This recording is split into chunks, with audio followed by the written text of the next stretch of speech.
Do you want to talk about Noah's Ark? We will talk about Noah's Ark.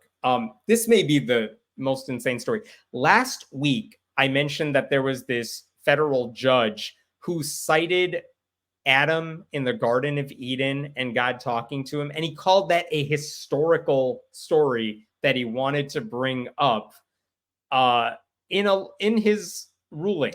And it was a bad ruling, and you can watch the last episode if you want more details on that. Well, it happened again this week, and it helps to know what the story is here. So maybe you saw this picture right here. If you could see that picture, oh, you can't because I didn't push the button because I don't know what I'm doing. There we go. This is a picture of buoys in the Rio Grande, in the river, like between Texas and Mexico. And this is actually from one of the Democrats. I think it was Joaquin Castro, I'm not sure. But he was saying there are buoys in the Rio Grande to stop refugees from coming through the river to cross the border. But what Greg Abbott of the governor of Texas, and Republicans have done is put these like circular death saws in between the buoys. So if you tried to climb over it, you would get chopped up or something like that. Just unnecessary cruelty because these people just hate refugees more than anything else. Because something Jesus, I'm sure they have a reason for that. So these buoys are there. Now, here's the problem. The federal government says you can't, forget the cruelty of it all. You can't put buoys in the Rio Grande because it's a federal river. You can't put an obstacle in the Rio Grande. Basically, the law says, according to the Justice Department, which just sued the state of Texas, they said you can't put a structure or an obstruction in any navigable river owned by the government. Because obviously you could see the problems with that. If there's a boat trying to get through and there's an obstacle in its way, but the government needs to get through it, there's a problem.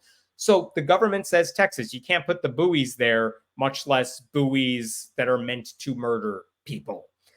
So they said the buoys and the blades violate the law. They need to be removed. Of course, the Republicans in Texas are defending the move, saying, but we need the flesh and blood of brown people. The argument from Texas Republicans is that the law doesn't apply to them because that part of the Rio Grande where you see the buoys and the blades is not navigable. A boat cannot go through it. Which, by the way, doesn't really matter because the government's argument is you still can't put obstacles in it for a bunch of other reasons. But the argument for now is that that section is ours and we can do whatever we want with it. So here's why I'm bringing this up here.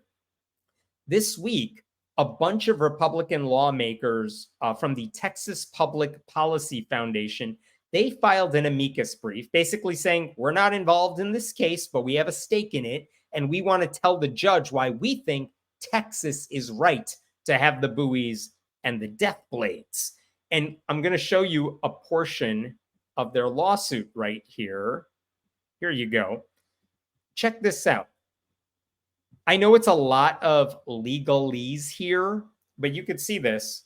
The government's theory that navigability is established if navigation was ever possible at any time in history, basically going at the government's argument that this is navigable, you don't get any portion of it, it would lead to absurd results. Why? Because, let's find out. Look at this part right here.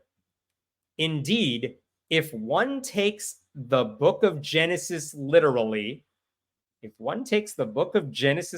and you know that's never how you want to start a sentence because there's going to be some stupid stuff said after that. If one takes the book of Genesis literally, then genocide would be fine. Then bestiality? Incest, that's in Genesis. I mean, there's a lot of bad stuff that happens in the book of Genesis if we take it literally. But if one takes the book of Genesis literally, then the entire world was once navigable by boats. And the argument then is that according to the book of Genesis, the whole world was navigable. And that means the federal government could just control all the water. And that's crazy. So, Judge, we get to control this section of the river and let's kill some refugees, is their argument. They're using the Bible to justify why they should be allowed to physically harm people seeking asylum in the United States. That's what Christianity, that's what conservative Christianity is these days. The Bible is nothing more than a justification to hurt as many people as possible. It's just horrible. It makes me mad.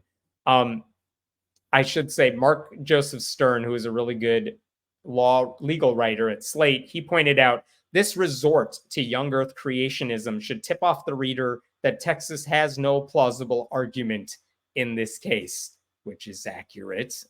You could tell they have no argument here. Notice, again, they never cite the Bible when it says we need to help the marginalized, we need to help the least of these, which you could also do if you wanted to help asylum seekers and refugees. They never cite the Bible when it comes to that. But when it comes to can we hurt them, of course they bring up the Bible. And again, the fact that this is like the second time in 2 weeks that people have cited the Bible in defense of a legal argument that was wrong tells you a lot about how Christian nationalism is taking place in our country. It's messed up and it's very, very troubling.